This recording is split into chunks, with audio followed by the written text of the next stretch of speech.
Hello student, welcome to Katyayan academy. आज हम लोग एल्कोहल, फिनॉल और ईथर चैप्टर्स में आज रिवीजन करेंगे बच्चों। एल्कोहल, फिनॉल और ईथर में और फटाफट रिवीजन करेंगे। बहुत इंपॉर्टेंट चैप्टर है ये और इससे रिलेटेड कुछ रिएक्शंस हम लोगों ने इससे पहले वाले लेक्चर में पढ़ लिया है, halo alkanes and halo arenes में। और अब जो रिएक्शन इसमें पढ़ेंगे वो रिएक्शन आपको कार्बोनिल कंपाउंड में भी मिलेगा। कार्बोनिल कंपाउंड मतलब आपको एल्डिहाइड और कीटोन में भी कुछ रिएक्शंस मिलने वाले हैं। तो ये चैप्टर ऐसा है जो आपको हैलो एल्केन्स, हैलो एरीन्स और कार्बोनिल कंपाउंड से ज्यादा रिलेट रहता है। तो अब एक तरीके से इसमें जो रिएक्शंस पढ़ते हैं वो दो चैप्टर से रिलेट हो रहा है, तो ये इंपॉर्टेंट अपने आप में और भी हो जाता है। और बोर्ड एग्जाम में तो इससे रिलेटेड बहुत सारे क्वेश्चंस आते हैं। तो यहां पर हम लोग एल्कोहल, फिनॉल और ईथर की अगर बात करें तो सबसे पहले हम लोग एल्कोहल की बात करें तो जनरल फार्मूले की बात कर लेते हैं कि भाई जनरल फार्मूला क्या होगा। तो जब जनरल फार्मूले पे आते हैं तो जनरल फार्मूला आप क्या लिखेंगे भाई? तो जनरल फार्मूला जैसे ही अल्कोहल की बात करोगे तो अल्कोहल फंक्शनल ग्रुप क्या होता है? OH। और हम लोगों ने स्टार्टिंग से ही डेफिनेशन क्या पढ़ रखा है? Hydrocarbon and their derivatives. तो हाइड्रोकार्बन एंड देयर डेरिवेटिव्स के अकॉर्डिंग अगर हम समझें तो जो एल्काइल का फार्मूला होता है वो एल्काइल क्या होता है? CnH2n+1, ये है हमारा एल्काइल। अब इसी में अगर आपने OH लगा दिया तो ये हो गया एल्कोहल, एल्कोहल बन गया। अब आपने क्या किया, इसमें अगर हम इसको इस तरीके से लिख दें CnH2n+2O, तो ये भी वही है। देखिए बस H को हमने यहां पर कर दिया तो CnH2n+2O ये क्या है आपका?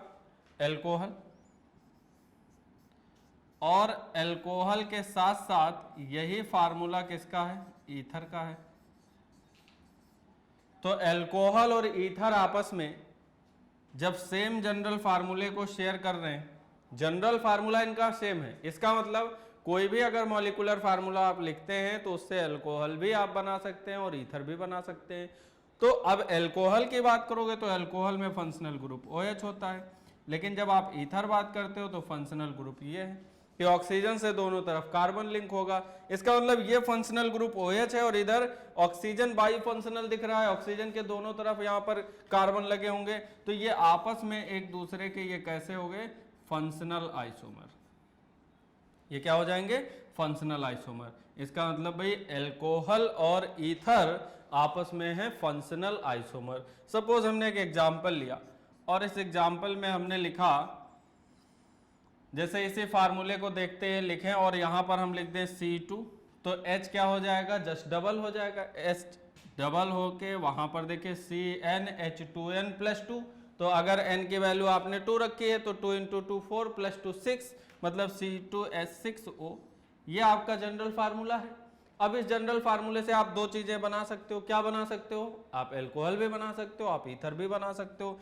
तो अगर आपने एल्कोहल बनाना है तो आप यहाँ बना सकते हैं CH3CH2OH। देख लीजिए भाई, यहाँ पर कार्बन 2 आ गया और हाइड्रोजन 6 हो गया और ऑक्सीजन आ गया। अब आप इसी से आप क्या बना सकते हो? ईथर बना दो, तो CH3OCH3, फिर से वही बात हो गई। तो अब इन दोनों ही स्ट्रक्चर में आपने क्या देखा कि एक आपके पास क्या है? OH ग्रुप वाला है और दूसरा क्या है? ईथर वाला हो गया। तो ये दोनों आपस में कैसे हो गए भाई? Functional isomer. ठीक है, तो फंक्शनल आइसोमर, आइसोमर जब भी बोलते हैं तो आइसोमर का मतलब क्या हो जाता है कि molecular formula should be same but their structure are different. In structure they are differ in their functional group, so that they are called functional isomer. तो फंक्शनल आइसोमर का मतलब आप समझ गए कि फंक्शनल ग्रुप में डिफर होना चाहिए। तो ये हो गया एल्कोहल की। और फिनॉल की बात करें, एल्कोहल ईथर आप समझ गए, एल्कोहल ईथर का जनरल फार्मूला हो गया। एल्कोहल ईथर आपस में फंक्शनल आइसोमर हैं और जनरल इंट्रोडक्शन हम लोगों ने इसमें ये बात देखी। अब जरा फिनॉल की बात करते हैं। फिनॉल क्या होता है? अब फिनॉल की जब भी बात करेंगे तो फिनॉल यहाँ पर आप ऐसे देखेंगे, ये बेंजीन रिंग और इस बेंजीन रिंग से OH ग्रुप डायरेक्ट लग जाए तो इसे हम लोग बोलते हैं फिनॉल। ये क्या है भाई? फिनॉल है। अब जरा ध्यान दीजिएगा, ये क्वेश्चन आपसे कई बार पूछा भी जा चुका और एग्जाम में आया भी है, बोर्ड एग्जाम में भी आया, कॉम्पिटिटिव में भी आया। अब ऐसे बेंजीन रिंग लगी होती है और यहां पर लिखा होता है CH2OH। अब ये पूछा गया कि भाई बताओ ये क्या है? एल्कोहल है या फिनॉल है? तो फिनॉल आप कब बोलोगे? फिनॉल आप तब बोलेंगे जब बेंजीन रिंग से डायरेक्ट OH लगा हो। तो ये क्या है? ये आपका एरोमेटिक एल्कोहल है। ये क्या है? Aromatic alcohol. जरा ध्यान से समझे इस बात को। ये एल्कोहल है लेकिन ये कैसा है? एरोमेटिक एल्कोहल है। जैसे यहाँ हमने डायरेक्ट लिख दिया ये कि CH3CH2OH, तो ये आपका क्या है? ये आपका एलिफैटिक एल्कोहल हो गया, है ना। तो आप इस तरीके से आप ये भी यहाँ पर समझें, डिफरेंस करना आपको आना चाहिए कि कौन सा क्या है यहाँ पर। अगर यहाँ हम लोगों ने इस तरीके से लिख दिया तो कोई ऐसी टेंशन की बात ना हो कि अब ये क्या करें, यहाँ पर कैसे बताएंगे क्या होगा। तो ये है CH2 CHOH CH3 और यहाँ पर भी हमने लगा दिया, सपोज यहाँ CH3 लगा दिया। चलो, तो अब भी आपका एरोमेटिक रिंग लगा हुआ है, बेंजीन रिंग लगा हुआ है। इसका मतलब ये भी अल्कोहल कैसा है? एरोमेटिक अल्कोहल है। ठीक है, तो एरोमेटिक अल्कोहल आप समझ गए, ये एलिफैटिक अल्कोहल है। और आपने देखा एलिफैटिक, यहाँ पर आप देख रहे हैं ये है एलिफैटिक अल्कोहल। अब अगर हम एक और बना दें और यहाँ पर हमने ऐसे 6 कार्बन की रिंग रखी और डायरेक्ट यहाँ पर हमने OH लगा दिया, तो जब डायरेक्ट हमने OH लगा दिया तो ये एरोमेटिक नहीं है, ये एलिफैटिक है और एल्कोहल है ये। तो ये एल्कोहल है और एल्कोहल में ये आप क्या देखेंगे? साइक्लिक एल्कोहल है। तो ये साइक्लिक एलिफैटिक एल्कोहल हो गया। आप समझिए बहुत बेसिक चीजें हैं कि एरोमेटिक क्या है, फिनॉल क्या है और फिर ये अल्कोहल है। तो अब ये भी कंफ्यूजन हो, सर जी 6 कार्बन की रिंग दिखी थी, आपने फिनॉल बताया, सर जी यहाँ पर भी है। भाई साहब ये बेंजीन रिंग है, ये बेंजीन रिंग नहीं है। तो आपको सिंपल सी लैंग्वेज में इन सब बातों को समझना है कि कैसे आप एरोमेटिक अल्कोहल को अलग करेंगे, कैसे आप फिनॉल को अलग करेंगे और नॉर्मल अल्कोहल को आप कैसे अलग कर सकते हैं। क्लियर हो गया? तो ये हो गया इंट्रोडक्शन एक तरीके से। अब जरा कुछ कार्बन के sp3 और इस पे हम डिस्कस करेंगे कैसे और अल्कोहल हो सकते हैं। अब इसमें कार्बन हाइब्रिडाइज के बेसिस पे अगर देखें तो अगर यहां पर ऐसे लिखा है CH2OH, तो यह है बेंजाइल अल्कोहल। ये कौन सा अल्कोहल है भाई? बेंजाइल अल्कोहल है। और हमने कहा कि जब इसके केमिकल प्रॉपर्टीज की बात करें, और केमिकल प्रॉपर्टीज में अगर ये O बॉन्ड टूटे और कार्बन से क्लीवेज हो तो कार्बोकेटाइन का फॉर्मेशन होगा। जब कार्बोकेटाइन का फॉर्मेशन होगा तो आपको यहाँ समझना होगा कि भाई कौन सा ज्यादा रिएक्टिव होता है, कौन सा अल्कोहल ज्यादा रिएक्टिव होता है। तो एक एक करके देखेंगे, उससे पहले हम लोग और देखें। अब यहाँ पर अगर CH2 डबल बॉन्ड CH2OH है, तो ये जो अल्कोहल आपको देखने को मिलेगा ये अल्कोहल होगा आपका एलाइल अल्कोहल, है ना। ये क्या है? एलाइल अल्कोहल है। अब ऐसा हो जाए कि अगर यहाँ पर एल्काइल ग्रुप की बात कर लें कि ये RC और यहाँ पर OH हो, तो ये आपका एल्काइल ग्रुप है। तो ये हो गया alkyl alcohol, alkyl alcohol, alkyl alcohol. ठीक है, तो इस तरीके से ये आ गया। अब अगर हम यहाँ पर एक और बना दें CH2 double bond CHOH, right, ये बच्चों हो गया बिनाइल। ये ग्रुप आपने पहले समझा है, कोई ऐसी नई बात नहीं बता रहे हैं। जो पहले हमने प्रीवियस लेक्चर में डिस्कस किया है उसी चीज को थोड़ा सा फिर से रिलेट कर रहे हैं। ये क्या है? बिनाइल अल्कोहल है। अब अगर बेंजीन रिंग के ऊपर ही लग जाए, यहीं पर OH लग जाए, तो भाई साहब ध्यान से समझिएगा, हम इसे अल्कोहल नहीं बोल रहे हैं। ये क्या है? फिनॉल है, लेकिन एरिल, यहाँ पर ये ग्रुप क्या है? एरिल ग्रुप है। और एरिल ग्रुप से डायरेक्ट OH लगा है तो इसका स्पेसिफिक नेम हो गया, क्या हो गया? ये फिनॉल हो गया। आई बात समझ में? तो इस तरीके से आपने देखा। अब जरा यहाँ पर बहुत बेसिक बात आपको और समझना है कि कौन सा कितना हाइब्रिडाइज्ड होगा। अब अगर इस कार्बन को देखो तो ये कार्बन आपका कैसा है? sp3 हाइब्रिडाइजेशन वाला। तो बेंजाइलिक कार्बन है, वो बेंजाइलिक कार्बन sp3 हाइब्रिडाइज है। जहां से OH लगा है वो कार्बन एलाइलिक हुआ, और ये एलाइलिक कार्बन कैसा है? sp3 hybridised. ये जहां से OH लगा है इसको भी ध्यान से देखिए, इसके पास भी भाई सिग्मा बॉन्ड 4 है, तो ये भी sp3 हाइब्रिडाइज हुआ। लेकिन जब इसको आप देखते हो भाई, तो इसको जरा देखो। अब यहाँ पर एक सिग्मा बॉन्ड तो ये है जहां से OH लगा है, एक हाइड्रोजन लगा है, और एक सिग्मा ये है, लेकिन एक डबल बॉन्ड भी है। तो डबल बॉन्ड को तो हाइब्रिडाइजेशन में काउंट नहीं करते हैं। तो ये एक डबल बॉन्ड आपका छूट गया, मतलब एक पाई बॉन्ड छूट गया। ठीक है, पाई बॉन्ड छूट गया तो यहां से एक सिग्मा आप लेंगे ये वाला, और एक सिग्मा ये लेंगे, और एक सिग्मा हाइड्रोजन वाला, तो कितना हुआ 3। और 3 के लिए आप क्या समझते हैं, हाइब्रिडाइजेशन, sp2 हाइब्रिडाइज। यहां इस कार्बन को देखो तो यहां पर एक पाई बॉन्ड होता है बेंजीन रिंग में, तो हम पहले से ही जानते हैं कि बेंजीन रिंग का जितना भी कार्बन होता है वो sp2 हाइब्रिडाइज होता है। Each carbon of benzene ring is sp2 hybridise, ये मतलब बचपन से याद होना चाहिए यार। तो ये क्या हुआ यहाँ पर sp2 हाइब्रिडाइज्ड। क्लियर। तो इस तरीके से अल्कोहल आपने देखा, लेकिन फिर मैं कह रहा हूं इसे अल्कोहल नहीं बोल रहे, इसे क्या बोल रहे हैं, फिनॉल बोल रहे हैं। लेकिन आपने और जो देखा है वो सब क्या है, अल्कोहल है। ठीक है, अब ये अल्कोहल एरोमेटिक है और ये आपका फिनॉल है। ये अल्कोहल तो है लेकिन ये कैसा है, एलाइलिक है। अब जरा यहाँ हम लोग ये सब बातें तो देख रहे थे, लेकिन साथ साथ हमें यहाँ देखना है रिएक्टिविटी पार्ट से। रिएक्टिविटी देखें कि अगर OH ब्रेक होता है, ये हटता है, तो ये ऑक्सीजन है, ये माइनस होगा, इसकी वजह से कार्बन पे प्लस आएगा। ऐसे यहाँ टूटेगा तो ये होगा माइनस और इस पे क्या आ जाएगा, प्लस। ऐसे हर जगह ब्रेक हो जाएगा, इससे कौन सी नई बात आ गई, है ना, पहले से वैसे करते आ रहे हैं। तो यहाँ पर भी देखिए ये प्लस आया, ऐसे यहाँ भी ब्रेक होगा तो ये माइनस और इस पे क्या होगा, प्लस आ जाएगा। ऐसे यहाँ भी ब्रेक होगा, होगा तो होगा, है ना, अगर ये ब्रेक होगा तो होगा, ऐसी कौन सी बात। तो ये प्लस। अब आप समझिए हर जगह अगर हम देखें तो यहाँ प्लस प्लस प्लस। अब जरा समझो, कार्बोकेटायन अगर ज्यादा स्टेबल होगा, कार्बोकेटायन की स्टेबिलिटी अगर ज्यादा है तो वो अल्कोहल उतना ही ज्यादा रिएक्टिव होगा। ऐसा हमने प्रीवियस वाले लाइव में भी डिस्कस किया था। अब ये बेंजाइलिक कार्बोकेटायन में देखिए, ये बेंजीन पे जो आप देखते हो यहाँ प्लस चार्ज है और बेंजीन रिंग के अंदर डबल बॉन्ड होता है, तो plus charge single bond double bond resonance, और बेंजीन रिंग के अंदर भी double bond single bond double bond alternate manner में मिलेगा। ये हम बना देते हैं यहाँ पे, आप देखिए इसको अलग से बनाए कि दिखा रहे हैं भाई। अब देखिए ये plus charge single bond double bond, फिर double bond single bond double bond, resonance है, तो कार्बोकेटायन क्या हो गया, ज्यादा स्टेबल हो गया। फिर यहाँ पर आप देखिए plus charge single bond double bond, resonance है, कार्बोकेटायन स्टेबल हो गया। लेकिन यहाँ पर रेजोनेंस ज्यादा है और यहाँ रेजोनेंस कम है, तो ये वाला स्ट्रक्चर ज्यादा स्टेबल हुआ। मतलब जो बेंजाइलिक कार्बोकेटायन है वो ज्यादा स्टेबल है as compare to allylic carbocation. आई बात समझ में। अच्छा जरा इसमें देखें, एल्काइल है, कोई रेजोनेंस नहीं है भैया, प्लस चार्ज है और ये सब सिग्मा बॉन्ड है, कहीं यहाँ पर रेजोनेंस नहीं आ रहा है। अगर ऐसा हो जाए कि डबल बॉन्ड कार्बन पर ही प्लस चार्ज आ जाए तो वो वहां पर स्टेबिलिटी को और डिक्रीज कर देता है।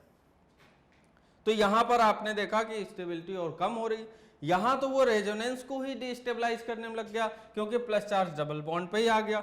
वहां पर भी अगर हम डबल बॉन्ड बनाएं तो ये डबल बॉन्ड का स्ट्रक्चर आप समझ रहे हो ना कैसे बनेगा भाई, ये डबल बॉन्ड और ये तो प्लस चार्ज के ऊपर ही आ गया। देखो ये डबल बॉन्ड कहाँ आया, ये प्लस चार्ज के पास, तो अब वहीं पर चार्ज भी है, वहीं डबल बॉन्ड है, स्टेबिलिटी को क्या करेगा, डिक्रीज। लेकिन यहाँ रेजोनेंस भी था पहले, अब ये रेजोनेंस क्या हो गया, डिस्टेबलाइज हो गया। तो इस अकॉर्डिंग स्टेबिलिटी सबसे ज्यादा किसकी होती है, बेंजाइलिक कार्बोकेटायन की, फिर एलाइलिक की, और फिर एल्काइल की, फिर बिनाइल, और फिर एरिल कार्बोकेटायन की। तो जब भी आपसे अल्कोहल की रिएक्टिविटी बेस्ड क्वेश्चन हो तो आपको अरेंज करना भी आना चाहिए कि आप उनके अल्कोहल को कैसे आप उसको अरेंज करेंगे। क्लियर हो गया ना। चलो ये बड़ा बेसिक सा था इंट्रोडक्शन टाइप में। अब जरा क्लासिफिकेशन की बात करते हैं। तो क्लासिफिकेशन में जैसे आपने एक तो वही sp3 और sp2 हाइब्रिडाइज बेस कार्बन पे क्लासीफाई कर लिया एक पीछे ही, और दूसरा यहाँ पर हम लोग ऐसे कर सकते हैं कि मोनोहाइड्रिक एल्कोहल, डाईहाइड्रिक एल्कोहल। तो ये कोई मतलब ऐसा नहीं कि आप नहीं जानते हैं। तो मोनोहाइड्रिक एल्कोहल का मतलब क्या होता है कि अगर OH ग्रुप एक ही हो, है ना, सपोज आपने क्या करे CH3OH, अब एक ही OH है तो ये मोनोहाइड्रिक है। अगर ऐसा हो गया कि CH3 CH2OH एक ही है भाई, मोनोहाइड्रिक। लेकिन अगर इसी वाले स्ट्रक्चर में हम थोड़ा सा और चेंज कर लें और दूसरे वाले कार्बन पर भी एक OH लगा दें तो CH3 CH2OH और CH2OH, तो अब एक ही कंपाउंड में दो OH ग्रुप दिख रहे हैं, तो ये डाईहाइड्रिक अल्कोहल हो गया। कैसा हो गया, ये डाईहाइड्रिक हो गया। हाँ और क्या, मतलब बड़ा सिंपल है, कुछ ऐसा नहीं है, टफ तो बिल्कुल है ही नहीं। ऑर्गेनिक से सिंपल क्या होता है, और ये तो मतलब क्लासिफिकेशन की बात है। अब यहाँ पर देखो जरा क्या किया आपने, तीन तीन OH ग्रुप लगा दिए भाई, तीन तीन OH ग्रुप आपने लगा दिया तो ये क्या हो गया, ट्राईहाइड्रिक हो गया ना, क्योंकि OH कितने आ गए भाई, 3 आ गए, कोई पढ़ने की चीज़ है, तो सबको आ रहा है, ट्राईहाइड्रिक एल्कोहल हो गया, है ना। तो ये बेसिकली कैसा हो गया कि OH कितने हैं इसके बेसिस पे हम लोग मोनोहाइड्रिक, डाईहाइड्रिक और ट्राईहाइड्रिक बोल देते हैं, ठीक है। अगर यहाँ पर थोड़ा सा आपको फिनॉल से रिलेटेड स्ट्रक्चर की बात करें, ये तो चलो हो गया, फिनॉल से रिलेटेड अगर बात करें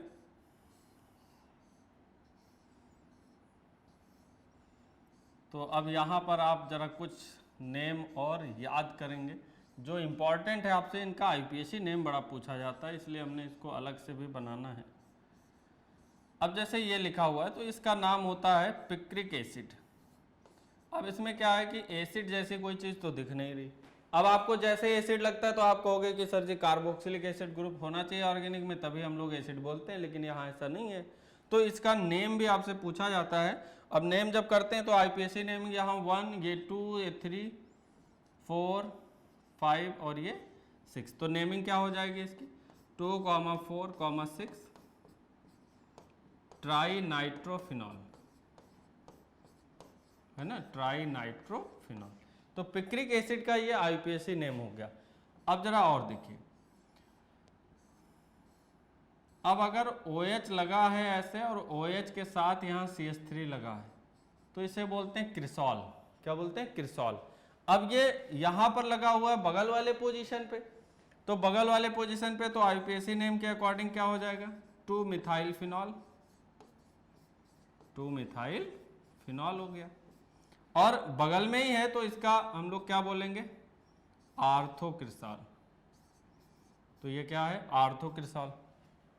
अब थोड़ा सा इसमें चेंज कर दिया, चेंज क्या किया, OH वही है, CH3 के पोजीशन को अगर हम लोग OH से यहाँ पर कर दें तो अब ये क्या हो गया मेटाक्रिसॉल, ये हो गया मेटाक्रिसॉल। अब मेटाक्रिसॉल को क्या बोलोगे 3 मिथाइल फिनॉल, तो ऐसे हम ये भी बोल सकते हैं कि 2 मिथाइल फिनॉल और 3 मिथाइल फिनॉल आपस में क्या है, देखो देखो 3 मिथाइल फिनॉल, तो ये आपस में क्या हो गए, ये आपस में हो गए पोजीशन आइसोमर। क्या हो गए पोजीशन आइसोमर, क्योंकि OH तो उसी के रिस्पेक्ट में है, CH3 आपका बार बार चेंज हो रहा है, CH3 की पोजीशन पहले 2 है और अब CH3 की पोजीशन कितनी हो गई 3 हो गई, तो ये आपस में कैसे हो गए पोजीशन आइसोमर हो गए। अगर इसी का एक और बना दिया क्रिसॉल का ही, और इस रिस्पेक्ट में अगर हम देखें तो ये OH और इसके सामने बिल्कुल लगा दिया CH3, तो अब जब इसको देखोगे तो उसके रिस्पेक्ट में आमने सामने है तो इसको बोलते हैं पैरा। अब बिल्कुल सामने लिखा होता है तभी सही मानते हैं क्या, तो ये पैरा क्रिसॉल हो गया। अब इसको देखो तो इस रिस्पेक्ट में ये क्या है 1, 2, 3 और ये 4, इसका मतलब नेम हो गया 4 मिथाइल फिनॉल, तो 4 मिथाइल फिनॉल हो गया। तो ये आपस में मेटाक्रिसॉल, आर्थोक्रिसॉल और पैराक्रिसॉल ये आपस में क्या है पोजीशन आइसोमर है, ठीक है। तो ये थोड़ा सा फिनॉल से रिलेटेड मतलब ये क्वेश्चन था और ये इंपॉर्टेंट है, और हम इसी में थोड़ा ईथर के बारे में भी एक क्वेश्चन डिस्कस कर लें। अगर ईथर की आप बात करें तो ये तो भाई सबसे सिंपलेस्ट ईथर ये बन गया डाई मिथाइल ईथर। और जब भी ईथर की आप बात करते हो तो ईथर के नेम जब हम लोग करते हैं ना तो एल्कोक्सी एल्केन लिखते हैं, एल्कोक्सी एल्केन, और जो सबसे छोटा होता है उसी को एल्कोक्सी मान के चलते हैं। तो यहाँ तो दोनों सिमिलर है, जब दोनों सिमिलर हैं तो ऐसी कोई बात नहीं, एक को हमने मान लिया, तो ये हो गया मिथॉक्सी और एक ही कार्बन बचा तो मिथॉक्सी मीथेन हो जाएगा, एक ही कार्बन बचा तो क्या हो जाएगा मिथॉक्सी मीथेन। लेकिन जब बात इधर कर दें हम लोग CH3O CH2 CH3, ये थोड़ा सा IPSC नेम ईथर का आ भी जाता है तो इम्पॉर्टेंट भी है। अब यहाँ पर आप देखो, अब ये छोटा तो ये हो गया, तो इसके लिए क्या लिखा आपने मिथॉक्सी, और इधर क्या हो जाएगा अब 1 2, तो ये 2 कार्बन के लिए क्या होगा ईथेन, है ना, तो ये हो गया मिथॉक्सी ईथेन। अब जरा ऐसे अगर और बात करें कि CH3O CH CH3 और यहाँ पर हमने CH3 लिख लिया।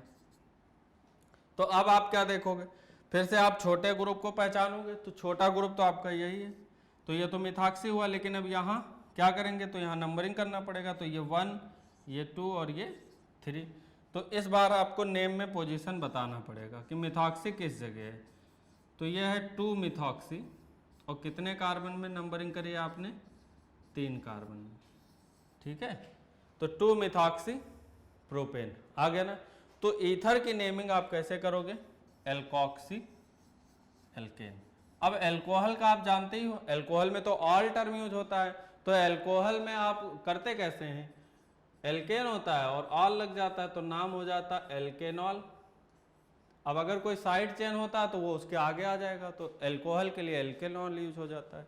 चलो भाई बेसिक था, आ गया होगा, नॉमेनक्लेचर की बात हो ही गई। तो अब नेक्स्ट पे आते हैं, preparation of alcohol from alkene. और सबसे पहले यहां पर आ गया bye acid catalysed hydration. Acid catalysed hydration का मतलब एल्कीन आप लीजिए और एल्कीन पे आपको एसिड कैटलाइज्ड हाइड्रेशन कराना है। तो एसिड कैटलाइज्ड का मतलब क्या होना चाहिए, H+, और हाइड्रेशन का मतलब एडिशन ऑफ वाटर। तो आप ले लो H2O।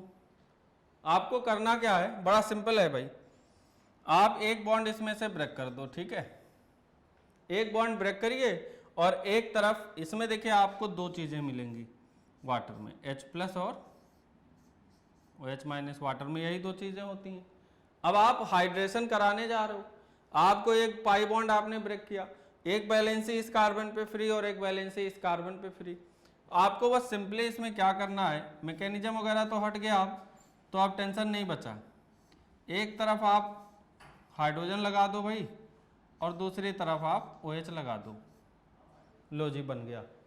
क्या बना, ये बन गया आपका एल्कोहल। लेकिन ये जो भी होगा ये होगा मार्कोनिकॉफ रूल के अकॉर्डिंग। अब मार्कोनिकॉफ रूल हमने लास्ट टाइम पे बताया था, मतलब जो आपका लाइव लेक्चर था ना इससे पहले वाला भाई साहब, तो वो आपके पास पहले से डाउनलोडेड है, अब तो आप वहाँ से देखेंगे उसे। तो अकॉर्डिंग टू मार्कोनिकॉफ रूल, अब मार्कोनिकॉफ रूल क्या है, मार्कोनिकॉफ रूल्स के अकॉर्डिंग हम लोग ये समझते थे कि जब भी हम लोग कोई रीजेंट का एडिशन करते हैं तो रीजेंट का एडिशन करते समय हमें ये ध्यान रखना होता था कि नेगेटिव पार्ट रीजेंट का वहां जाता था जिस डबल बॉन्ड कार्बन के पास less number of hydrogen atom present होते थे। अभी जो हमने लिखा है वो तो हमने अभी सिमेट्रिकल लिखा, लेकिन अब हम कोई अगर एग्जाम्पल लेके चलें तो यहां जब भी एल्कीन पे हाइड्रेशन कराएंगे तो वो किस रूल के अकॉर्डिंग होगा, मार्कोनिकॉफ रूल के अकॉर्डिंग होगा। तो अब मार्कोनिकॉफ रूल हमने समझ लिया कि negative part of the reason goes to that doubly bonded carbon which have less number of hydrogen atom. ठीक है, ये कंसेप्ट अगर आ गया तो कोई ऐसी टेंशन की बात नहीं है। हमें तो यही समझना था कि एक जगह हाइड्रोजन देना है और दूसरी जगह OH देना है, तो OH निगेटिव पार्ट है, तो OH जहां जाएगा जिस कार्बन के पास, इसका मतलब उसके पास हाइड्रोजन एटम क्या रहे होंगे, डबल बॉन्ड कार्बन के पास कम रहे होंगे। भाई साहब समझ गए, तो ये वाला कम हाइड्रोजन वाला कार्बन है और ये ज्यादा हाइड्रोजन वाला। तो चलो यार एग्जाम्पल देख लेते हैं, ऐसी कौन सी बात है अपने ये सब। चलो यहां से अगर हमने लिया CH3 और ये आया CH और ये आया डबल बॉन्ड और यहाँ हमने लिखा CH2 और क्या करना है, एसिड कैटलाइज्ड हाइड्रेशन करना है जी। और क्या करना, ये लो H2O। क्या करोगे, अब आप सिंपल है कि इसको आपने देखा H+ और OH- है ना, नेगेटिव पार्ट कहाँ जाएगा, मार्कोनिकॉफ रूल के अकॉर्डिंग। लो जी कहाँ जाएगा, जिस डबल बॉन्ड कार्बन के पास हाइड्रोजन क्या होगा, कम होगा। और H कहाँ चला गया जी, यहाँ आ गया, प्रोडक्ट बन गया जी। क्या बना, CH3 CHOH और क्या बना CH3। तो ये आपका आ गया प्रोपेन टू ऑल, राइट। कहां से बनाया आपने जी, प्रोपेन से। तो प्रोपेन से आपने बना दिया प्रोपेन 2 ऑल। आसान है ना, बहुत सिंपल है, मतलब इससे ज़्यादा सिंपल और क्या होगा।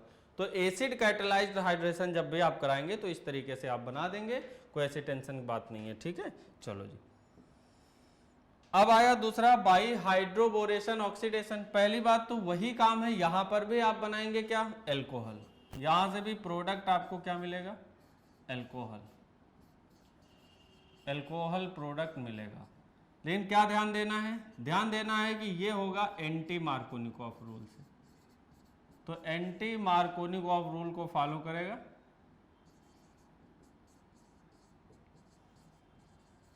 एंटी मार्कोनिकॉफ रूल को फॉलो करेगा।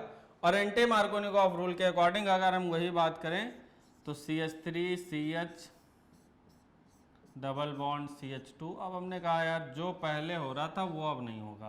पहले क्या हो रहा था, मार्कोनिकॉफ रूल के अकॉर्डिंग निगेटिव पार्ट वहां जा रहा था जहां पे डबल बॉन्ड कार्बन के पास लेस नंबर ऑफ हाइड्रोजन थे। एंटी मार्कोनिकॉफ में आपको पहले स्टेप में देखना होगा डाइबोरेन B2H6 लेंगे, और दूसरे स्टेप में आप यहाँ देखते हैं H2O2 और इसका मीडियम है एल्कलाइन, ठीक है, ये है। अब आप क्या करेंगे, हाइड्रोबोरेशन ऑक्सीडेशन है, नाम है क्या, हाइड्रोबोरेशन ऑक्सीडेशन। तो आपको यहां समझना है कि मार्कोनिकॉफ रूल के अकॉर्डिंग OH हम कहां देते थे, निगेटिव पार्ट जहां लेस नंबर ऑफ हाइड्रोजन होता था। लेकिन अब OH कहां देंगे आप, अब OH वहां देंगे जहां पर हाइड्रोजन का नंबर ज्यादा है। तो बस प्रोडक्ट बन गया भाई, OH आप दूसरी जगह दे दो तो इसकी जगह क्या आ जाएगा, CH2, तो यहां आ गया OH। तो अब प्रोपेन से आपने प्रोपेन 1 ऑल बनाना था जी, तो आपने हाइड्रोबोरेशन ऑक्सीडेशन करा दिया, है ना, प्रोपेन 1 ऑल हो गया, या सीधे बोल देते प्रोपेन ऑल।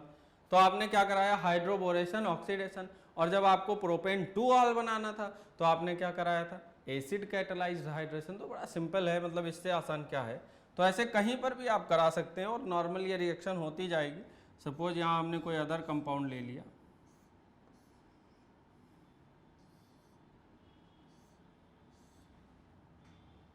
और इस तरीके से ये हमारे पास सपोज ये बना हुआ है, और यहाँ पर आपको कराना होता, और ये दोनों लिखा होता ऐसे, H+ लिखा होता और H2O लिखा होता, और दूसरा ये आ जाता आपके पास B2H6, और आप बाकी समझ रहे हैं। दूसरे स्टेप में क्या आ जाएगा, H2O2 और OH-, ठीक है। तो क्या करोगे यहाँ, अब आप ध्यान से देखिए, यहाँ पर कार्बन है और इस कार्बन के पास देखिए ये कार्बन डबल बॉन्ड है, तो यहाँ एक बॉन्ड इधर है, तो ये है C, तो इसके पास कितना हाइड्रोजन है भाई, 1 हाइड्रोजन है, ठीक है। यहाँ पर जो है वो CH2 है, क्योंकि यहाँ 2 ही बॉन्ड बना हुआ है। तो अब ये बड़ा सिंपल हो गया, लो बॉन्ड ही गायब हो गया, फिर से बना देते हैं, ये आया, ठीक है। तो अब क्या हुआ, बहुत सिंपल है। कैसे सिंपल हो गया देखो, अब जब आप मार्कोनिकॉफ रूल लगाओगे तो पहले वाले में मार्कोनिकॉफ रूल लगेगा, तो निगेटिव पार्ट OH कहाँ आ जाएगा, इस जगह आएगा। मतलब पहले वाले का प्रोडक्ट आपका ये आपका ऐसे ही है, और ये टूट गया और OH आ गया यहाँ पे, है ना, और वो वैसे ही रहा। उसका मतलब वो क्या हो गया, CH3 हो गया।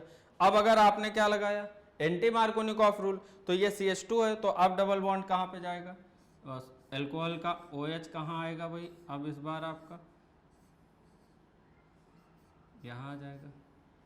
तो यहाँ आने के लिए आपको एक और लगाना पड़ेगा कार्बन, अदरवाइज आपका कार्बन कम हो जाएगा। तो यहाँ हम लोग क्या करेंगे, एक जगह कम है, फिर से ले लेते हैं। तो इस जगह आप क्या करोगे, ये तो आपका कार्बन हो गया, देखिए ये हो गया आपका कार्बन। यहाँ क्या जुड़ा, इस जगह क्या आएगा भाई, इस जगह तो हाइड्रोजन आएगा।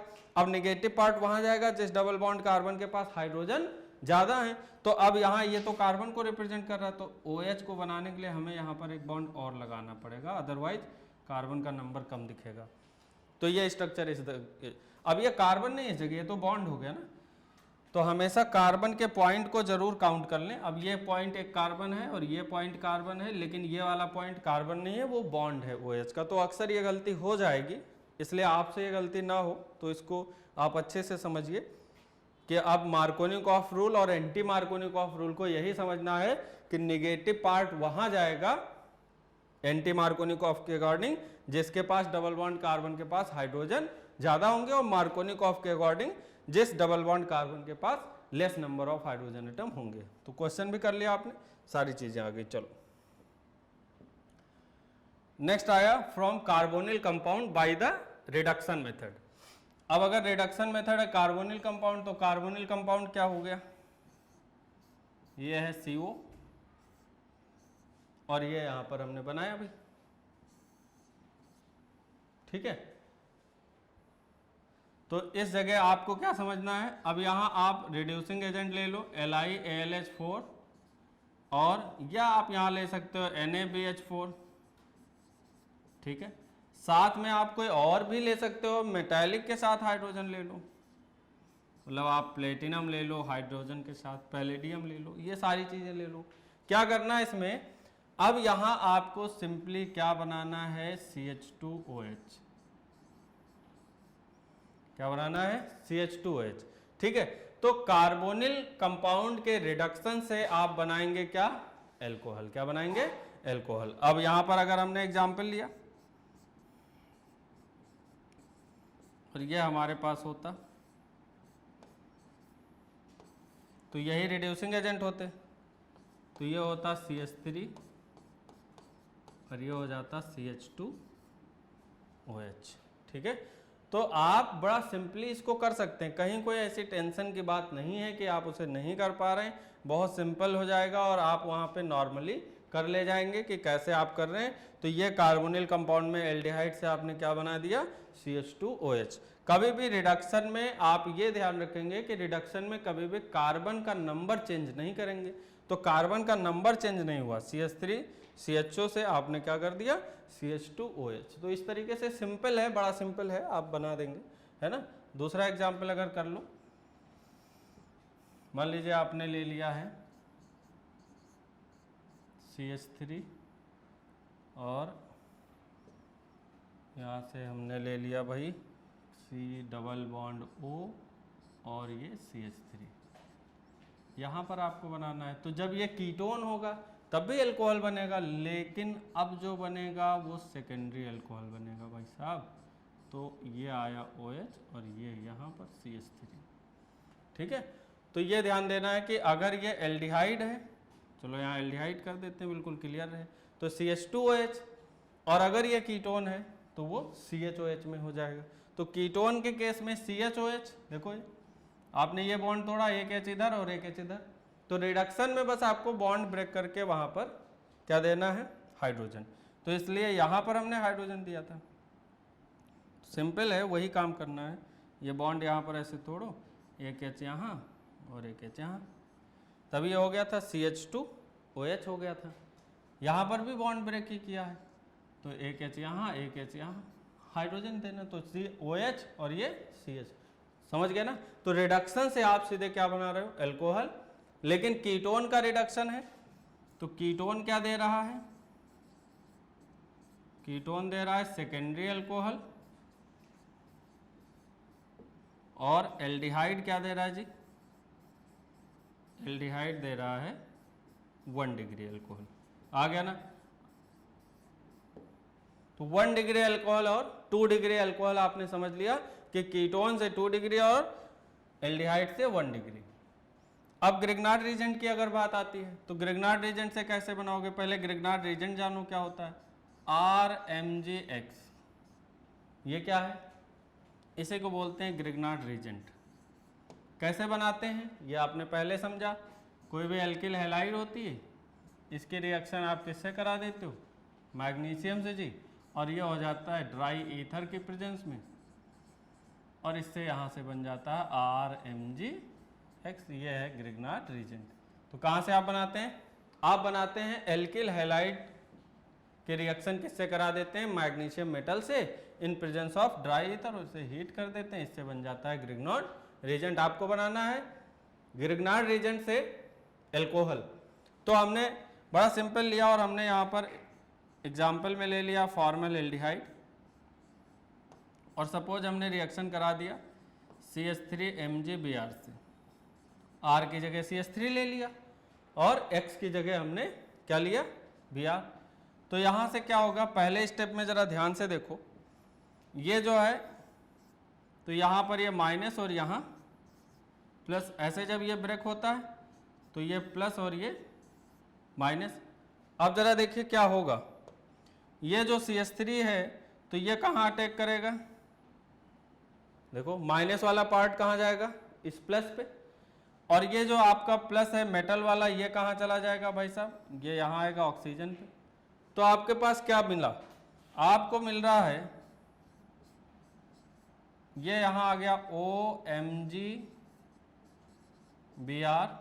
और यहाँ आ गया CH3, है ना। तो अब आपको दूसरे स्टेप में क्या कराना है, दूसरे स्टेप में आप यहाँ से करा दीजिए हाइड्रोलिसिस। और हाइड्रोलिसिस जब आप कराएं तो एक तरफ H और दूसरी तरफ वाटर का OH, बस बन गई बात। जैसे आपने ये कराया तो आपको क्या मिला, अब जरा इसको सही से लिखें तो ये है CH3CH2, देखो CH3CH2 और ये हो गया OH। इसका मतलब आपको यहाँ मिला CH3CH2OH, ठीक। और ये क्या मिला, ये हो गया MgBr और OH। तो आपने क्या देखा कि आपने जो यहाँ फॉर्मल एल्डिहाइड लिया है, फॉर्मल एल्डिहाइड का IUPAC नेम क्या है, मीथेनल। तो मीथेनल से आपने एक कार्बन का ज्यादा अल्कोहल यहाँ बनाया, और ये कार्बन कितना बढ़ के मिल रहा है अल्कोहल कितने कार्बन का, वो डिपेंड करता है ग्रिग्नार्ड रीजेंट पे। ग्रिग्नार्ड रीजेंट में जो भी आपने लिया होगा वही R वहां के लग जाएगा। तो आपने बेसिकली यहाँ बना लिया इथाइल अल्कोहल, या इसे बोलते हैं इथेनॉल, ठीक है। तो इथेनॉल आपने बनाया किससे, मीथेनल से। तो इस तरीके से आप ग्रिग्नार्ड रीजेंट की हेल्प से किसी कार्बोनिल कंपाउंड पे रिएक्शन कराएंगे तो आपको वहां से अल्कोहल मिलेगा। अलग अलग कार्बोनिल कंपाउंड अलग अलग रिएक्शन देंगे। जैसे फॉर्मल एल्डिहाइड आपको क्या मिला, इथेनॉल। ऐसे आप कोई अदर एल्डिहाइड लेंगे तो वो क्या देंगे, 2 डिग्री अल्कोहल। और अगर आप कीटोन पे यही रिएक्शन कराएंगे तो वो टर्सरी अल्कोहल देगा। क्लियर है, तो आप यहां पर समझेंगे। अब अगर प्रिपरेशन ऑफ फिनॉल की बात करें तो फ्रॉम क्लोरोबेंजीन, बहुत इंपॉर्टेंट है। अभी इस बार तो इसमें जेईई मेंस में भी ये सब क्वेश्चन आता रहा है, तो ये इंपॉर्टेंट है अपने आप में वैसे भी। और इसमें जरा हम वही दूसरा वाला स्ट्रक्चर बनाते हैं आपका, मतलब इससे ज़्यादा इजी रिएक्शन कोई नहीं है। और आप जब रिवीजन कर रहे हैं तो आपको ये सब चीज़ें तो बहुत आसानी से आना चाहिए। ये लिखा है क्लोरोबेंजीन। अब क्लोरोबेंजीन के साथ आप देखिए क्या प्रॉब्लम है, यहाँ पर इसके पास क्या होता है भाई, लोन पेयर। तो लोन पेयर सिंगल बॉन्ड, देखिए लोन पेयर सिंगल बॉन्ड और फिर डबल बॉन्ड, तो यहाँ क्या है, रेजोनेंस। और इस रेजोनेंस की वजह से जो कार्बन और Cl के बीच में जो बॉन्ड है इसमें आ जाता है पार्शियल डबल बॉन्ड कैरेक्टर। अब ये जब पार्शियल डबल बॉन्ड कैरेक्टर आ गया रेजोनेंस की वजह से, क्या आया भाई, पार्शियल डबल बॉन्ड कैरेक्टर। तो पार्शियल डबल बॉन्ड कैरेक्टर आया due to presence of resonance.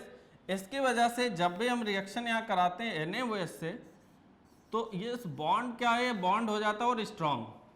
तो जब बॉन्ड स्ट्रांग हो जाता है तो इसको हम नॉर्मल रिएक्शन तो नहीं करा पाते हैं, तो 623 केल्विन और 320 एटमॉस्फेरिक प्रेशर पे हम इसे हीट करते हैं। और जब हीट करते हैं तो Cl यहाँ से हट जाता है और इस Cl की जगह जी क्या आ जाता है, OH आ जाता है। लेकिन अगर आप सोचो नॉर्मल यहाँ रिएक्शन हो जाए तो ये रिएक्शन नहीं होगी। तो क्लोरोबेंजीन से इस तरीके से आप क्या बना लेते हैं, ये बहुत इंपॉर्टेंट रिएक्शन है जी। क्लोरोबेंजीन से आपने बना लिया फिनॉल। और जब आप फिनॉल की बात करते हैं यहाँ, तो इसे हम लोग बोलते हैं डाउस प्रोसेस। क्या बोलते हैं, डाउस प्रोसेस। तो ये आपका डाउस प्रोसेस है। तो डाउस प्रोसेस में आपको यहाँ ये बहुत जरूरी है, टेम्परेचर और प्रेशर की कंडीशन। टेम्परेचर प्रेशर की कंडीशन इसीलिए जरूरी है क्योंकि ये नॉर्मल रिएक्शन नहीं देगी, क्योंकि क्लोरोबेंजीन में कार्बन और Cl के बीच में क्या है, पार्शियल डबल बॉन्ड कैरेक्टर, और इस पार्शियल डबल बॉन्ड कैरेक्टर की वजह से ये बॉन्ड क्या हो जाता है, बहुत ज्यादा स्ट्रॉन्ग। ठीक है, तो ये रिएक्शन वैसे नहीं होती। लेकिन अगर हम बात करें कि इसमें अगर हम NO2 ग्रुप लगा दें यहाँ पे, तो आपने ऐसे देखा होगा कुछ रिएक्शन और भी, तो यहाँ पर हम थोड़ा सा फिर से स्पेस ले लें, और अगर ये रिएक्शन इस तरह हो जाए, ये Cl हो और यहाँ लगा हो NO2, यहाँ भी लगा हो NO2 और यहाँ भी लगा हो NO2, तो अब इसकी रिएक्शन अगर आप NaOH से कराते हो तो बस सिंपली आप इसे वार्म कर दीजिए। ठीक है, अब यहाँ कोई टेम्परेचर प्रेशर की जरूरत नहीं, वाटर के साथ सिर्फ बॉयल कर दीजिए, तब भी ये रिएक्शन हो जाएगा, और आपका तुरंत यहाँ से Cl की जगह क्या आ जाएगा, OH। बोले NO2 गायब कर दीजिए, NO2 गायब नहीं होगा, उसी की वजह से तो रिएक्शन हुई है, तो NO2 तो लगा के रखना होगा, और इस तरीके से आपने क्या बना दिया जी, पिक्रिक एसिड, है ना। तो ये बन गया पिक्रिक एसिड। तो ये आपने क्या देखा, आपने देखा इस बार Cl बॉन्ड के लिए सर जी आपको टेम्परेचर प्रेशर नहीं देना पड़ा। अरे जी क्यों देंगे, ये तो यहाँ NO2 ग्रुप लगा दिया। ये NO2 ग्रुप क्या करते हैं, जो भी पार्शियल डबल बॉन्ड यहाँ पर डेवलप हो रहा होता है उसको इलेक्ट्रॉन डेंसिटी को अपनी तरफ ये विड्रॉ कर लेते हैं, तो अब वहां पर वो बॉन्ड क्या हो जाता है, वीक। इस वजह से Cl ग्रुप इजिली रिप्लेस हो जाता है और वहां क्या लग जाता है, OH लग जाता है। ठीक है, तो अगर इलेक्ट्रॉन विड्रॉइंग ग्रुप लग जाएंगे, इलेक्ट्रॉन विड्रॉइंग ग्रुप लग जाएंगे, तो जैसे जैसे इलेक्ट्रॉन विड्रॉइंग ग्रुप लगते जाएंगे वहां पर CCl बॉन्ड की रिएक्टिविटी क्या हो जाएगी, बढ़ जाएगी। क्लियर है, तो 3 NO2 ग्रुप आ गया तो रिएक्टिविटी सबसे ज्यादा होगी Cl बॉन्ड CCl बॉन्ड की, और अगर वहां पर कोई भी NO2 ग्रुप नहीं था तो रिएक्टिविटी सबसे कम थी। अब 1-2 लगे हैं तो उस हिसाब से फिर रिएक्टिविटी अरेंज हो जाएगी। ठीक है, फ्रॉम एनिलीन, एनिलीन से कैसे बनाते हैं, तो जब बात आएगी एनिलीन से बनाना है तो पहले तो आप एनिलीन का फार्मूला समझिए। तो एनिलीन क्या है, यहाँ NH2 लगा दिया। ठीक है, अब इसकी रिएक्शन हम लोग क्या कराते हैं, देखिए इसकी रिएक्शन हम लोग सोडियम नाइट्राइट सॉल्यूशन और मिनरल एसिड से, कितने टेम्परेचर पे, 0 डिग्री सेल्सियस से 5 डिग्री सेल्सियस पर। जब ये रिएक्शन हम लोग कराते हैं तो यहाँ पर आपका फॉर्मेशन हो जाता है डाइजोनियम साल्ट का, N2+ और Cl-। ठीक है, ये बन गया आपका। इस डाइजोनियम सॉल्ट को आप स्टीम के साथ सेक कर दीजिए, स्टीम के साथ आप वार्म करिए यहाँ पर। तो जैसे ही स्टीम के साथ कराएंगे रिएक्शन, और स्टीम में तो वार्म करने की कोई मतलब ही नहीं, स्टीम में मतलब अपने आप टेम्परेचर पे है ना, तो स्टीम के साथ जब आप रिएक्शन कराएंगे तो स्टीम में आप क्या लेंगे भाई, वाटर लेंगे, तो लिखा हो तब भी ठीक है, नहीं लिखा हो तब भी ठीक है, तो तुरंत यहाँ पर क्या हो जाएगा, OH लग जाएगा और इधर निकल जाएगा क्या, N2 गैस। तो इस तरीके से आप यहाँ पर क्या बना रहे हैं, फिनॉल। तो एनिलीन से भी डायरेक्ट आप फिनॉल बना सकते हैं, लेकिन आपको डाइजोनियम साल्ट वाले स्टेप से जाना पड़ेगा, और डाइजोनियम साल्ट वाली रिएक्शन हम लोगों ने प्रीवियस लाइव लेक्चर में भी हम लोगों ने कई रिएक्शन इसकी पढ़ी हैं। फ्रॉम क्यूमीन, तो पहले आप क्यूमीन जाने, क्यूमीन क्या होता है भाई, वैसे बेंजीन रिंग के ऊपर क्यूमीन का आप ना फ्रीडल क्राफ्ट एल्काइलेशन से क्यूमीन बना सकते हो। तो ये है क्यूमीन। क्यूमीन का आप क्या कराएंगे, एयर ऑक्सीडेशन। एयर ऑक्सीडेशन का मतलब यहां हम ले लेते हैं ½ O2। तो ये है क्यूमीन। क्यूमीन की आपने क्या कराई, एयर ऑक्सीडेशन जी, और एयर ऑक्सीडेशन कराने से देखो क्या हुआ कि ये जो C है इसी की तरफ हम लोग यहाँ 2 बार लगा दे रहे हैं ऑक्सीजन। ठीक, और ये CH3 आपका वैसे, ये लो CH3 और ये CH3, तो हमें 2 ऑक्सीजन चाहिए, तो ठीक है 2 मोल रखते हैं, ये 1 मोल रख लिया हमने सीधे ऑक्सीजन। तो इस तरीके से आपको क्या मिला, ये आपको यहाँ पर बीच में दोनों क्या लग गए O। अब आपको क्या करना है, इसको फर्दर हीट कर देना है। जब आप इसे हीट करेंगे तो ये पूरा ग्रुप अलग हो जाएगा, और ये OH सीधे आके यहाँ लग जाएगा। तो इस तरीके से देखिए यहाँ पर आएगा फिर फिनॉल, ये OH आएगा यहाँ लग जाएगा, और आपके पास देखिए CH3 CO CH3 ये अलग बन गया, तो CH3 CO CH3। तो यहाँ बाई प्रोडक्ट भी पूछा जाता है। बाई प्रोडक्ट क्या आया? एसीटोन, और मेन प्रोडक्ट क्या हो गया? फिनॉल। तो फिनॉल से आप, या फिनॉल आप बना रहे हो किससे? क्यूमीन से, ठीक है। तो क्यूमीन से आप फिनॉल बना रहे हैं, बस आपने क्या किया है? एयर ऑक्सीडेशन कराया, और एयर ऑक्सीडेशन से जो कंपाउंड बना, कंपाउंड से आप कंपाउंड को क्या कर दिए? हीट कर दिए, और हीट करने से आपका क्या बन गया? फिनॉल बन गया। तो बहुत सिंपल है, रिवीजन में थोड़ा फास्ट चलता है, अदरवाइज तो बेसिक चीज़ें भी समझनी होती हैं। अब फिजिकल प्रॉपर्टीज आप एल्कोहल और फिनॉल की बात करते हो, तो बेसिकली आपको क्या देखना होगा? आपको यहाँ देखना होता है बॉइलिंग पॉइंट, और बॉइलिंग पॉइंट की अगर हम बात करें तो पहले भी हम लोग बात कर चुके हैं, और साथ साथ आपको क्या देखना होगा? सॉल्युबिलिटी, ठीक है। अब आप अगर बात करोगे भाई फिनॉल और अल्कोहल में कंपैरिजन करोगे, तो अल्कोहल आप कैसे बात कर रहे हैं भाई? अल्कोहल में आप देखेंगे कि अल्कोहल का मतलब ये फंक्शनल ग्रुप, तो इसमें क्या है? Hydrogen bonding. आप फिनॉल की बात करोगे तो फिनॉल में भी ये OH होता है, इसका मतलब क्या है? Hydrogen bonding. लेकिन दोनों में डिफर क्या है कि अल्कोहल में R होता है, और यहाँ पर क्या होती है? बेंजीन रिंग, है ना। तो बेंजीन रिंग का मतलब C6H5। तो अब यहाँ पर देखोगे तो इसमें 6 कार्बन, और इसमें हो सकता है कि एक ही कार्बन का अल्कोहल हो। तो अगर नॉर्मली कंपेयर करोगे तो ये एरोमेटिक भी है, तो ये वैसे लेस सॉल्युबल होगा। तो एक एक करके देखते हैं। बॉइलिंग पॉइंट की सबसे पहले बात करोगे तो बॉइलिंग पॉइंट बेसिकली किस पे डिपेंड करेगा? पहले भी बता चुके हैं, ये डिपेंड करेगा किस पे? मॉलिक्यूलर वेट पे, मॉलिक्यूलर वेट पे भाई, तो मॉलिक्यूलर मास पे डिपेंड करेगा। लेकिन अगर वो आइसोमेरिक है, और यहां पर आपको और एक बात याद रखना, hydrogen bonding, hydrogen bonding, hydrogen bonding भी यहां पर मेन रोल प्ले करेगी। और साथ साथ में अगर ये आइसोमेरिक है, तो आइसोमेरिक अल्कोहल के लिए, आइसोमेरिक अल्कोहल के लिए आप क्या करोगे? आइसोमेरिक अल्कोहल के लिए आपने देखा था कि बॉइलिंग पॉइंट क्या हो जाएगा? इनवर्सली प्रोपोर्शनल हो जाएगा, किसके भाई? ब्रांचिंग के। ऐसा हम लोगों ने प्रीवियस वाले लाइव में भी पढ़ा था। तो ये आपको तीन चीजें पर यहाँ फोकस रखना है, मॉलिक्यूलर वेट, हाइड्रोजन बॉन्डिंग, और अगर वो आइसोमेरिक अल्कोहल है तो क्या हो जाएगा? Boiling point inversely proportional to branching. अब ये क्वेश्चन बड़ा सिंपल होता है कि अगर कंपेरेबल मॉलिक्यूलर मासेस के कंपाउंड हो, और कंपेरेबल मॉलिक्यूलर मासेस में सपोज आपके पास हाइड्रोकार्बन हो, ये सब क्वेश्चन बहुत ज्यादा आपसे आता है, हाइड्रोकार्बन हो, या हो सकता है वो एल्किल हैलाइड हो, और हो सकता है कि आपसे फिर पूछा जाए कि अल्कोहल, ज्यादातर आपसे कंपैरिजन में पूछा जाएगा तो हाइड्रोकार्बन से पूछते हैं। तो हाइड्रोकार्बन, एल्किल हैलाइड और अल्कोहल, अगर ये तीन, या ईथर भी होता, ईथर की भी बात कर लो,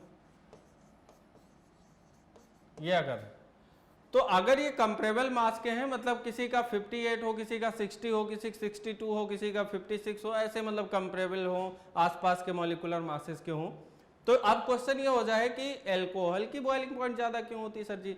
अगर मॉलिक्यूलर मास कंपेरेबल है, मतलब लगभग बराबर है, तो आपको यहाँ ध्यान रखना है कि यहाँ जो रीजन है वो क्या है कि अल्कोहल में है जी हाइड्रोजन बॉन्डिंग। क्या है? Hydrogen bonding. तो हाइड्रोजन बॉन्डिंग की वजह से यहां हो जाता है मॉलिक्यूल में एसोसिएशन, और एसोसिएशन होने की वजह से ये क्या हो जाएगा? यहाँ पर मॉलिक्यूलर वेट बढ़ जाएगा, और मॉलिक्यूलर वेट बढ़ेगा तो वो किसकी वजह से? हाइड्रोजन बॉन्डिंग की वजह से, क्योंकि मॉलिक्यूल एसोसिएट हो रहे हैं, और इसकी वजह से आपको यहाँ हाइड्रोजन बॉन्डिंग की वजह से बॉइलिंग पॉइंट बढ़ता हुआ समझ में आएगा, किसमें? अल्कोहल में। लेकिन इन सब में किसी में भी हाइड्रोजन बॉन्डिंग प्रेजेंट नहीं है, तो इसका आंसर आपको देना हो तो क्या बताएंगे? Because of presence of hydrogen bonding in alcohol. बाकी के कंपाउंड में हाइड्रोजन बॉन्डिंग प्रेजेंट नहीं है, तो वो रिएक्शन पॉसिबल, वहां पर वो प्रॉपर्टी पॉसिबल नहीं है। आई बात समझ में? चलो, अच्छी चीज है। तो ब्रांचिंग, हाइड्रोजन बॉन्डिंग और मॉलिक्यूलर वेट, इन तीन चीजों से हम डिसाइड करेंगे। अगर मॉलिक्यूलर वेट बढ़ता जा रहा है तो बॉइलिंग पॉइंट बढ़ती जाएगी। जैसे हम यहाँ बात करें कि यहाँ आपके पास लिखा होता CH3OH, आपके पास लिखा होता CH3CH2OH। तो अब इसी में देख लें तो जरा आप देखें, जैसे मॉलिक्यूलर वेट की बात कर रहे हो तो ये बढ़ रहा है तो बॉइलिंग पॉइंट क्या होगी, बढ़ जाएगी, है ना। आई बात समझ में। लेकिन अगर वो आइसोमेरिक है, अब आइसोमेरिक की बात करें, जैसे यहाँ पर आप CH3CH2CH2OH ले लो और यहाँ पर आपने दूसरा ले लिया इसी का, तो ये आइसोब्यूटाइल एल्कोहल है और ये नॉर्मल ब्यूटाइल एल्कोहल है। तो ये यहाँ पर ब्रांचिंग नहीं है और वहाँ ब्रांचिंग है, तो इसका क्या हो गया, बॉइलिंग पॉइंट ज़्यादा हो गया। अब समझ आ गया होगा ना। तो ऐसे आप वहाँ पर कंपेयर कर सकते हो। नेक्स्ट अगर बात करें तो नेक्स्ट में आ जाएगा हमारे पास सॉल्बिलिटी। सॉल्बिलिटी बेसिकली किस पे डिपेंड करेगा, अब आप देखेंगे अगर कहीं सॉल्बिलिटी की बात आए और कंपाउंड ऑर्गेनिक है तो पहली बात वो ऑर्गेनिक सॉल्वेंट तो मतलब उसके लिए फेवरेट हो गया। तो ऑर्गेनिक सॉल्वेंट में तो वो डिजॉल्व होएगा। तो ये क्वेश्चन तो सब लोग जानते हैं, तो ये पूछते ही नहीं। तो ऑर्गेनिक सॉल्वेंट में तो डिजॉल्व हो रहा है क्योंकि वो कंपाउंड ही ऑर्गेनिक है। लेकिन ये क्वेश्चन नहीं आया। अब आपसे क्वेश्चन आया कि बताओ अल्कोहल जो है वो वाटर सॉल्युबल है। क्वेश्चन हुआ कि भाई वाटर सॉल्युबल क्यों है। तो आपको यहाँ समझना होगा कि जो अल्कोहल है उसमें आपको क्या देखने को मिल रहा है, हाइड्रोजन बॉन्डिंग। तो हाइड्रोजन बॉन्डिंग की वजह से जो अल्कोहल है, ये अल्कोहल वाटर में क्या हो जाएगा, डिजॉल्व हो जाएगा। ये देखिए, तो अल्कोहल और वाटर में क्या देखने को मिलेगा, हाइड्रोजन बॉन्डिंग। लेकिन एक लफड़ा है, क्या है भाई इसमें, जैसे जैसे ये अल्कोहल का एल्काइल ग्रुप इंक्रीज करेगा तो ये जो पार्ट होता है ये वाटर रिपेलिंग नेचर का होता है। मतलब ये हाइड्रोफोबिक है, एक तरीके से कहते हैं। ये वाटर लविंग नहीं है जी, तो ये है हाइड्रोफोबिक, है ना। तो जैसे जैसे एल्काइल ग्रुप इंक्रीज होगा वाटर में सॉल्युबिलिटी इसकी डिक्रीज हो जाएगी। ऐसे ही जब हम बात करते हैं कि फिनॉल और अल्कोहल को कंपेयर करें तो जो फिनॉल है उसका जो एल्काइल पार्ट, जो उसका एरिल पार्ट है वो क्या है, कार्बन में नंबर में ज्यादा है, तो वो हाइड्रोफोबिक नेचर का है। तो अल्कोहल ज्यादा सॉल्युबल है, अल्कोहल ज्यादा सॉल्युबल है वाटर में फिनॉल के कंपैरिजन में। क्यों, क्योंकि फिनॉल में जो उसका हाइड्रोकार्बन पार्ट है वो एरोमेटिक है और दूसरा उसमें कार्बन के नंबर ज्यादा हैं, जबकि यहाँ पे जो लोअर अल्कोहल है मतलब मिथाइल, इथाइल, प्रोपेन, ये इजीली सॉल्युबल हो जाएंगे क्योंकि लार्ज एल्किल ग्रुप नहीं है। लेकिन जैसे जैसे एल्काइल ग्रुप बढ़ता जाएगा कि 6 कार्बन से ज्यादा हो जाए तो अब वहां पर क्या होगा कि उसकी सॉल्युबिलिटी भी डिक्रीज हो जाएगी। आगे बात समझ में। तो ये बड़ा सिंपल था। अब अगर बात करें chemical properties of alcohol by cleavage of OH bond, तो OH बॉन्ड जैसे आप अल्कोहल की बात करो तो ROH है। जब इस बॉन्ड को तोड़ोगे तो ये क्या बनेगा, RO-, मतलब ये हो गया जी एल्कोक्साइड आयन। अब आपको रिवीजन में थोड़ा सा फास्ट करना होता है और रिवीजन में सारी बातें ऐसे से एक्सप्लेन नहीं हो पाती हैं, ये आप भी जानते हैं। बाकी है तो बहुत बड़ा चैप्टर। तो ये है फिनॉल। अब फिनॉल में आप क्या करेंगे, यहाँ से जब OH बॉन्ड की प्रॉपर्टी देखेंगे तो ये O- आया, तो इसे हम लोग क्या बोलेंगे, फिनॉक्साइड आयन। ये क्या हुआ, फिनॉक्साइड आयन। अब ये दोनों ही एनायन है, क्या है ये, एनायन है। तो इनकी जब भी रिएक्शन होगी OH बॉन्ड की तो इनसे आपको बेसिकली एसिडिक नेचर चेक होता है। क्या चेक करते हैं, एसिडिक नेचर। अगर इसकी रिएक्शन आप सोडियम मेटल से करा देते हो तो सोडियम एल्कोक्साइड बन जाएगा या सोडियम फिनॉक्साइड बन जाएगा, है ना। बहुत सिंपल है, लेकिन आपको पता होना चाहिए कि OH बॉन्ड की वजह से कैसे होता है, ठीक है। हाइड्रोलिसिस ऑफ ईस्टर पढ़ते हैं, ईस्टर की हाइड्रोलिसिस करते हैं तब भी अल्कोहल का OH बॉन्ड इन्वॉल्व होता है। तो प्रॉपर्टी आपको पता होनी चाहिए कि क्लीवेज ऑफ OH बॉन्ड की वजह से क्या क्या चीजें हो सकती हैं। आप मेटल की रिएक्शन करा सकते हो, यही रिएक्शन होगी। आप हाइड्रोलिसिस ईस्टर की करा सकते हो, मतलब ईस्टरिफिकेशन करा सकते हो, यही रिएक्शन होगी, है ना। तो आप कराएंगे इसको। तो एसिडिक स्ट्रेंथ ऑफ अल्कोहल की अगर बात करोगे तो एसिडिक स्ट्रेंथ ऑफ अल्कोहल में जब भी आप बात करेंगे तो ये ध्यान रहेगा कैसे आप कंपेयर करेंगे। तो एल्कोक्साइड आयन पे डिपेंड करेगा, तो acidic strength directly proportional to -I - R, और ये जो होता है इसको हम लोग बोलते हैं इलेक्ट्रॉन डोनेटिंग ग्रुप EWG, या हम बोल सकते हैं EDG, और इन्वर्सली प्रोपोर्शनल हो जाएगा +I + R के। यही बात एसिडिक स्ट्रेंथ फिनॉल की, और यही बात किसके लिए, एल्कोहल के लिए। तो बहुत सिंपल हो जाता है और ये समझना बहुत आसान हो जाएगा। जैसे अगर हम कंपेयर करें और यहाँ लिखा होता CH3 और यहाँ लिखा हो CH3 और ये है CH3 और यहाँ ये लगा OH। अब ज़रा समझिए, और दूसरा हमने लिखा CH3 और यहाँ हमने CH3 की जगह H कर दिया और यहाँ OH कर दिया। अब इन दोनों में अगर आपको कंपेयर करना होता है एसिडिक स्ट्रेंथ, तो ये जो CH3 ग्रुप है ये इलेक्ट्रॉन डोनेटिंग ग्रुप है, तो ये इलेक्ट्रॉन डोनेट करेगा, जी। यहाँ पर भी इलेक्ट्रॉन डोनेट करेगा, लेकिन यहाँ कोई इफेक्ट नहीं है क्योंकि हाइड्रोजन है, तो इस पे 0 हो गया इसकी वजह से। ठीक है, तो अब यहाँ पर 3 इलेक्ट्रॉन डोनेटिंग ग्रुप है और यहाँ 2 ही इलेक्ट्रॉन डोनेटिंग ग्रुप है। तो यहाँ देखिए क्या लिखा है, जैसे जैसे इलेक्ट्रॉन डोनेटिंग ग्रुप बढ़ेंगे तो एसिडिक स्ट्रेंथ क्या होगी, डिक्रीज होगी।